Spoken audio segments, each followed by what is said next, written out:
Добрый вечер, в эфире программа «Ахшам». Спасибо, что доверяете нам и остаетесь вместе с нами. Меня зовут Алина Блохина, и сегодня мы проведем необычный эфир.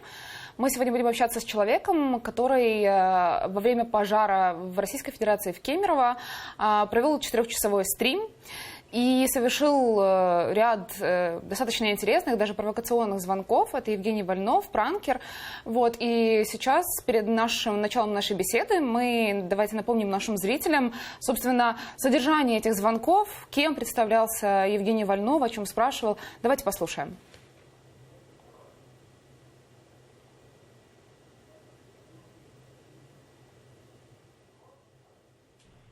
Да, здравствуйте. Это Андрей Поздняков, администрация президента.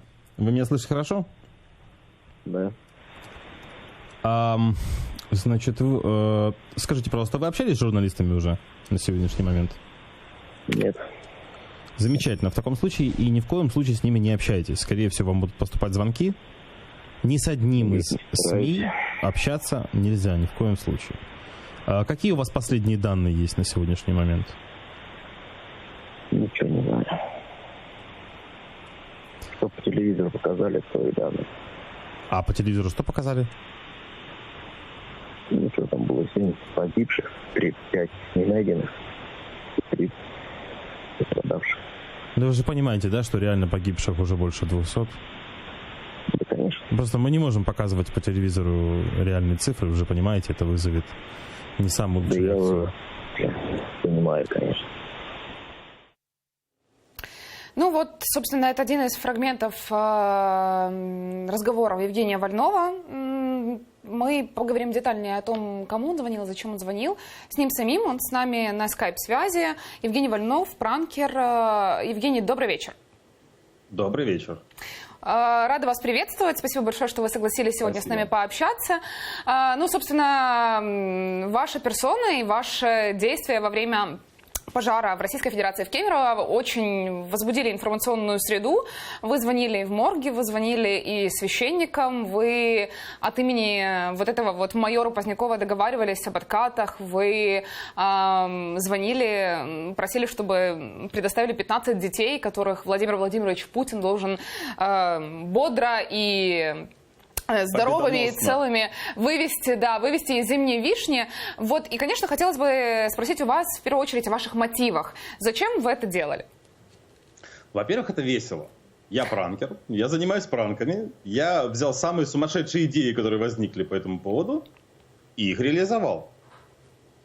Идея с откатами показывает, насколько циничным может быть местное общество, которое только что потеряло много людей, но откатить не против.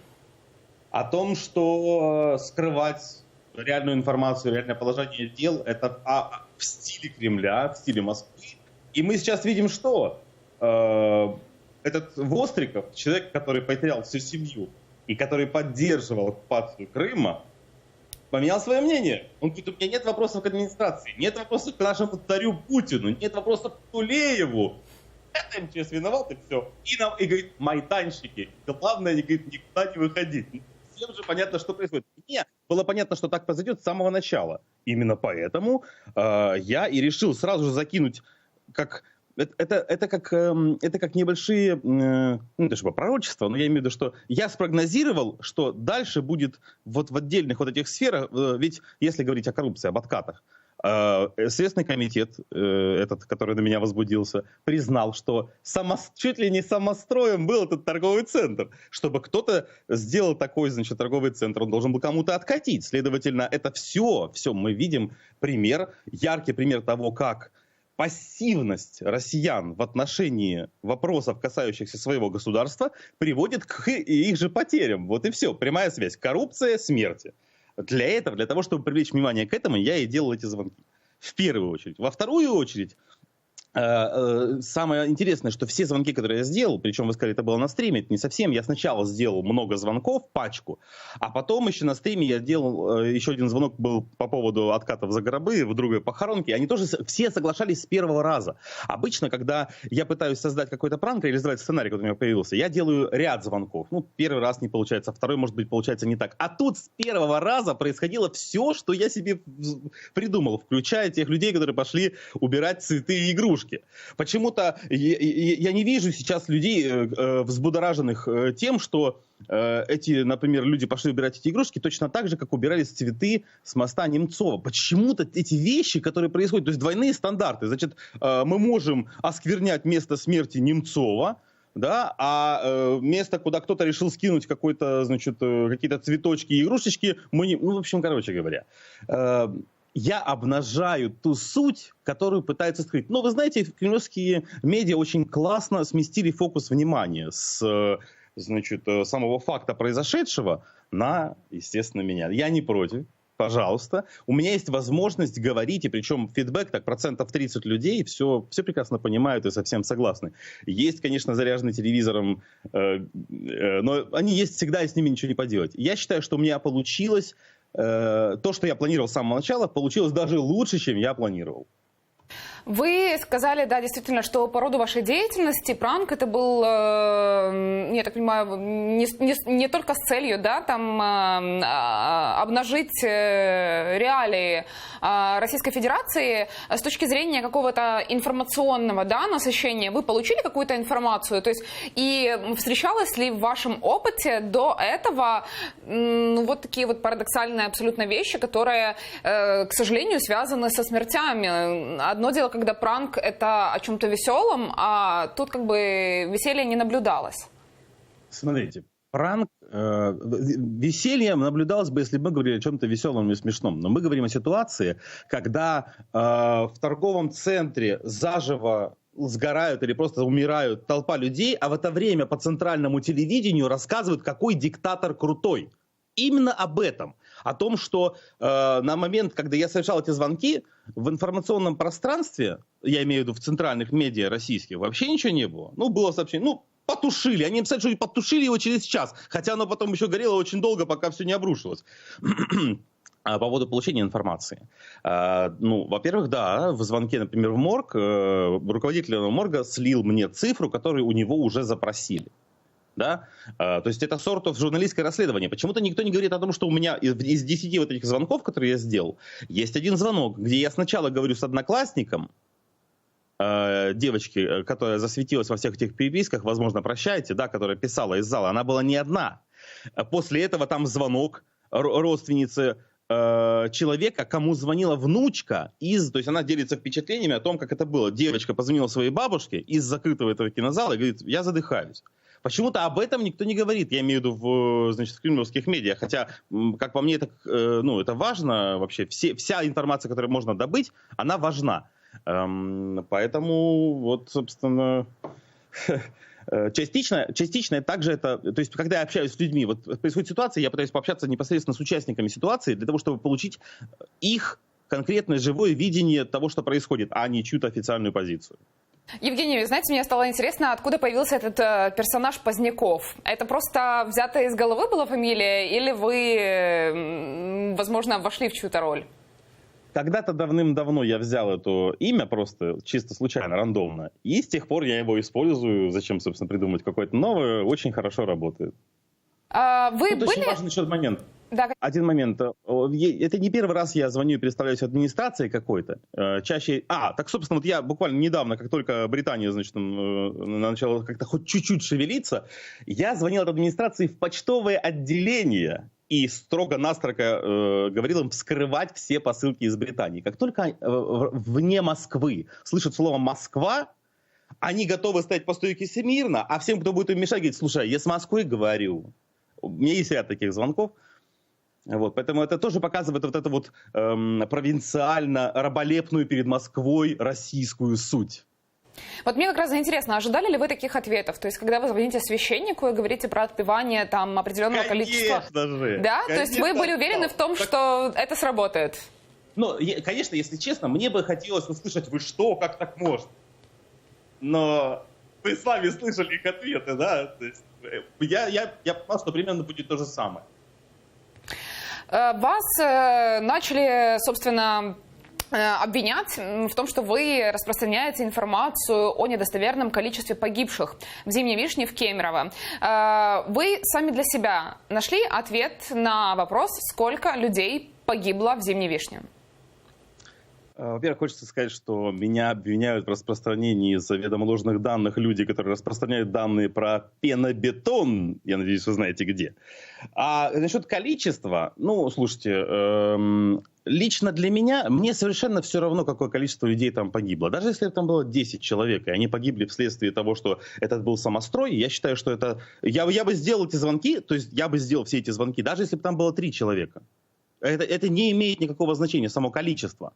Но для того, чтобы... то есть, наверное, да, 70, почти 80 человек, которые есть по официальным данным, этого недостаточно для того, чтобы шокировать российское общество настолько, чтобы что-то начало происходить, чтобы кто-то что-то начал делать. И этот Востриков, это просто ужас. Это просто действительно ужасно. Все сначала думали, что он изменился, что все эти шуточная поддержка оккупации, это было на волне общей пропаганды, да, а тут сейчас у него такая трагедия, он должен прозреть, типа, что что-то нужно сделать, и все, в активисты пошел. Вот, блин, ужасно.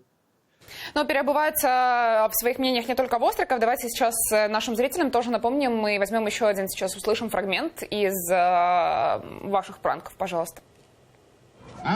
По настоящему моменту сегодня больше 300 человек. Все морги Кемерово заполнены. 70% детей погибло.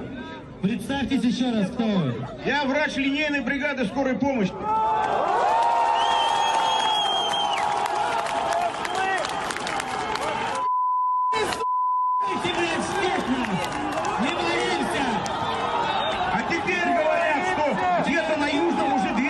Выкопали, чтобы спрятать трупы. Начинается митинг. Да, конечно. Да там ничего от людей не осталось, одни головешки. Отвечать. Если человек сказал, что 300 есть погибших, значит человек нет. Этот человек должен назвать себя. А я сказал? Я назвал. Алло. Здравствуйте. Да, это Евгений Вольнов. Вы на митинге говорили о том, что вы видели. Хотелось бы уточнить, может быть, вы пошутили или... Трупы я не видел, я только слушал.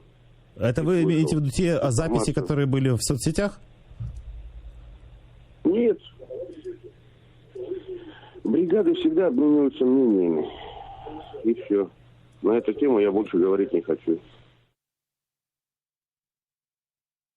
Все в этих разговорах было закономерно, да? Ну, в каких именно? В ваших разговорах мы говорили о том, ожидали ли вы таких ответов и такой реакции, то, в принципе, исходя... Конечно, ожидал. Поймите, вот насчет, там говорится о том, что вырыты 200 могил. Есть же видео с вырытыми этими могилами. Есть видео людей, которые видят, как кто-то что-то вывозит.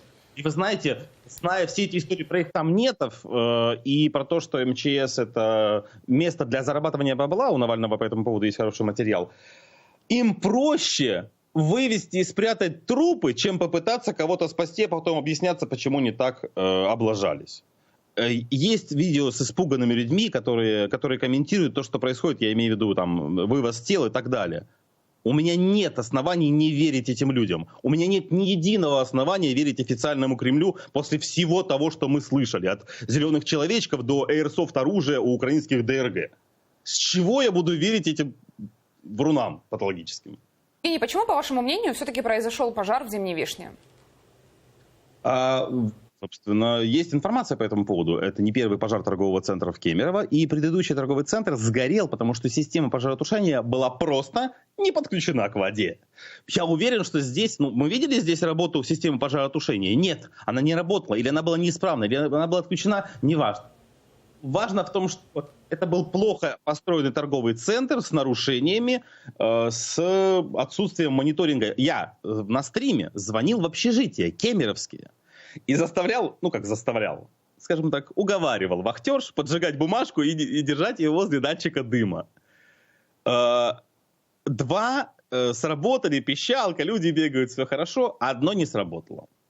То есть я мало того, что я открываю правду, так сказать, людям, я еще и забочусь о их безопасности, проверяя пожарную сигнализацию. Кто, если не я? Еще вопрос такой. Собственно, что... Вот знаете, очень сейчас много разных мнений, особенно в Facebook аудитория очень по-разному реагирует на то, что произошло в Кемерово. Вот. И я думаю, что вы слышали упреки в том, что это, наверное, кощунственно, да, в то время, когда в пожаре, в торговом центре сгорели дети. Вот такие проводить, скажем, действия, акции такие, да? Вот ваша позиция по этому поводу. Почему вы не считаете, что это кощунственно? Я не считаю, что понятие «кощунственно» применимо к государству и его гражданам, рукоплещущим оккупации соседей. Люди, переступившие вот эту вот границу, кричащие «Крым наш», а у нас есть, между прочим, видео, покажите, как в Кемерово, значит, местная публика, уверен, которая потом посещала, собственно, по репостам Вострикова на стене, понятно, что это же публика, кричащая «Крым наш», потом посещала этот торговый центр. Какое кощунство? О чем вы? О чем вы говорите? Это убийца. Они убивают каждый день людей, в том числе детей. А потом рассказывают про присыпанные пеплом. Ребята, никто из тех, кто там пострадал, к этому, может быть, прямого отношения не имеет. Да, то есть я имею в виду к убийству и так далее. К этому имеет прямое отношение каждый гражданин России, потому что они совершенно ничего не делают со своей коррупцией. Из-за этого война в Украине. Война в Украине только потому, что Путин испугался, что россияне, увидя Майдан и увидя, что можно вот так вот с ворами разобраться, сделают то же самое. Только страх перед Майданом, они боятся этого слова просто как огня, страх перед революцией, перед Майданом заставил Путина убивать украинцев за то, что они свободные. И россияне этому не помешали. Если бы все россияне собрались вместе, когда это началось, сказали, мы не можем позволить нашему государству оккупировать нашего соседа, который является, по сути, единственным нашим союзникам, по большому счету, да.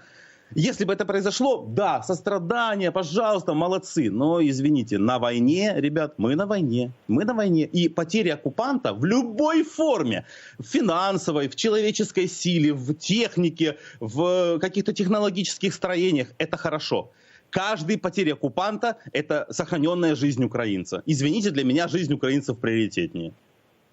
Кто-то после вот всей этой истории, как вы ее показали, вот этот пожар в торговом центре в Кемерово, были ли угрозы какие-то? Слушайте, заряженные телевизором дурачки бегают уже который день. Мне ВКонтакте пишут разные неграмотные угрозы. Но, слушайте, это смешно. Смешно просто потому, что это заряженные телевизором люди. Но они только на это и способны. И все.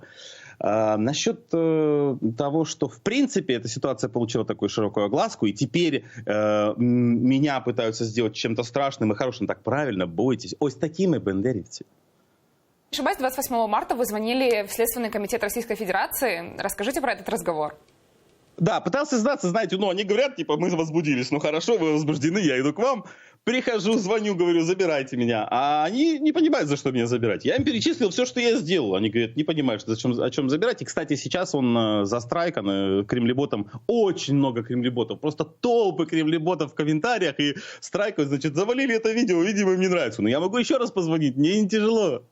Так что-то по существу вам сказали, или вы да ничего не сказали в по безопасности? существу. Слушайте, что такое Следственный комитет? Это просто еще один российский репрессивный орган. Но если я решу, конечно, значит, у меня совсем мозги закончатся, и я поеду в Российскую Федерацию, тогда, я думаю, да, что-то мне грозит. Но я пока все в порядке, я туда не собираюсь. Кто-то из представителей... Да. Я говорю, что Следственный комитет может перевозбуждаться, сколько ему влезет раз. Кто-то из представителей украинской власти с вами связывался? Нет, никто. А вы? Есть заявление. Слушайте, а надо? Я спрашиваю из любопытства как минимум. Нет, я вот в последние дни общаюсь со всеми, кто ищет со мной контакта, я не против. Если кто-то хочет поговорить, я в принципе не против получить свой нагрудной ствол. Для вас, если я не ошибаюсь, вы там чуть ли в Российской Федерации уже не заочно арестованы. Ваша жизнь от этого изменится? Четвертованные, оправданы и выбраны в Думу. Да? Ваша жизнь от этого изменится? Я думаю, мне станет веселее. Хорошо. Евгений, вы... Вот тоже интересный вопрос, который у меня созрел во время разговора с вами. Хотели ли бы, пробовали ли вы звонить Владимиру Путину? Слушайте, у Путина нет телефона. Или если он есть, у меня нет номера. Знаете, у меня нет никаких специальных источников номеров. Все думают, что вот, Вольнов, ты знаешь, где нужно набрать номера. Да нет, но если у кого-то, вот как у меня номер Милонова появился. Мне просто кто-то из слушателей взял, говорит, вот это Милонов, позвони ему. Я ему звоню, он, кстати, ждет с нами встречи, рыженький петушок. Вот, а вообще... Помните, была история, когда якобы пранкеры позвонили Петру Алексеевичу Порошенко от имени президента, честно говоря, не помню какого государства, восточного, по-моему. Так вот, если бы у вас был номер Путина, что бы вы ему сказали? Мне интересно, как пранкер. Я бы сказал ему, что я с него и с его пропагандистов не слезу. Кем бы вы представились? Ну, подождите, вы звоните Владимиру Путину, и вы не говорите же, что вы Евгений Вольнов? Почему нет? Да, Евгений Вольнов. Я его ночной кошмар. Он тоже слушает пранки, я знаю. Он тоже боится. Они все боятся революции. Как вы относитесь к российским пранкерам? К этим шавкам режима? Ну, слушайте, вы, видимо, ответили уже на вопрос. Ребята выполняют заказ администрации президента. Ну что, это бесталанные активисты, да, по аналогии с Советским Союзом, схемы которого продолжают жить и работать в Российской Федерации. Я считаю, что они наравне с пропагандистами, наравне с теми людьми, которые возбуждали ненависть и заставляли людей ехать из нищей и загибающейся России в Украину, чтобы мешать украинцам строить хорошую страну. У меня, кстати, тоже есть разговоры с такими людьми. Один из Екатеринбурга. У него семья, у него дочка. Он говорит, выхожу на улицу и все плохо. Поэтому решил поехать в Украину пострелять. Ему обещали денег, а чтобы вернуться назад, ему пришлось украсть где-то цветной металл, его сдать там же, в оккупированном Луганске, и уехать к себе назад. Поэтому эти люди должны нести ответственность на уровне с пропагандистами, с Киселевым, с Соловьевым и со всей этой шушерой, которая по темникам администрации президента льет ложь в уши всех. Евгений, звонили ли вы кому-то как пранкер в Крым? Слушайте, у меня есть типичный звонок с Крымом, где ФСБ, рекомендует молчать. Это было как раз во времена блэкаута. Немного эхо мешает. Это было время блэкаута. И я звонил людям, представляясь ФСБ, и говоря, что... Я спрашивал их, у вас свет отключают? Да, отключают. Но вам будут звонить с радио «Эхо Москвы». Вы никому не говорите, ни в коем случае нельзя говорить, что у вас что плохо, чтобы никто ничего не узнал. Вы же патриот? Да. Я включаю гимн Советского Союза, говорю, давайте петь. Никто, конечно, не спел. Одной юной девушке я включил украинский гимн. Я говорю, вы родину любите? Да, я включаю украинский гимн. Какая у нее может быть еще родина? Она того гимна другого слышать не могла на тот момент, в принципе.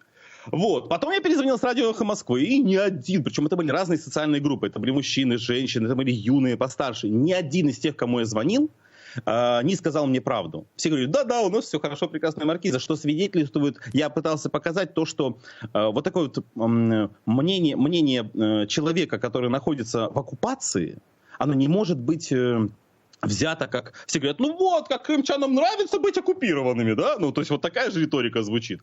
И этот звонок был показать с целью, во-первых, как легко испуганными людьми управлять, а вся Россия это очень испуганные люди, это тот же самый контактный зоопарк, который уже начинает немножко подгорать. И после этого я совершил звонок в Киев от имени СБУ. Просто какому-то человеку по объявлению нашел номер и предложил ему, говорю, надо будет, хвалить президента, говорить, что все хорошо. Я был послан, естественно. И вообще я, думаю совершить ряд сравнительных таких звонков, по такой же примерно ситуации, да, или в похожих, чтобы просто было видно эта разница между свободным обществом и обществом запуганным, которое лишь бы что плохого не сказать, или давайте согласимся на все, что нам говорят из администрации президента. Евгений, подытоживая наш разговор, у нас буквально минута остается до конца нашего эфирного времени. Хочу спросить у вас, пранк – это во благо, по вашему мнению? Слушайте, пранк, как и пропаганда, может быть использована во благо. Пропаганда здорового образа жизни – это очень хорошо.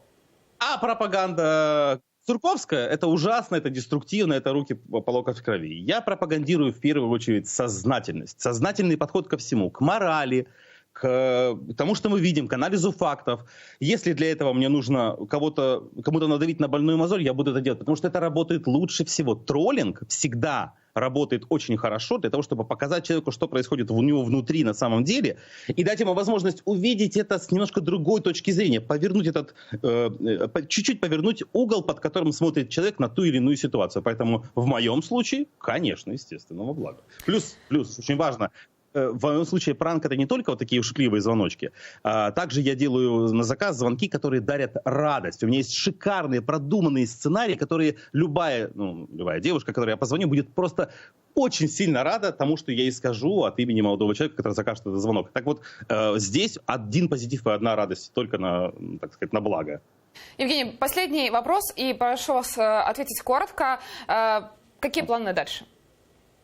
Продолжать до конца. Вообще, я добью этот режим, ребят, вы чё? Ну, мы вместе, точнее, его добьем. Евгений, спасибо вам большое, что вы согласились сегодня, пообщались с нами. Спасибо вам большое за разговор. С нами был пранкер Евгений Вольнов. Далее в эфире через 5 минут в прямом эфире телеканала АТР Прайм Бабченко. Я также хочу вам напомнить, что ровно в 20:00 в воскресенье ток-шоу «Мост». Оно будет посвящено в это воскресенье крымско-татарской национально-территориальной автономии. Не пропустите. Мы увидимся с вами через неделю. Я желаю вам только хороших новостей. Спасибо, что остаетесь с АТР.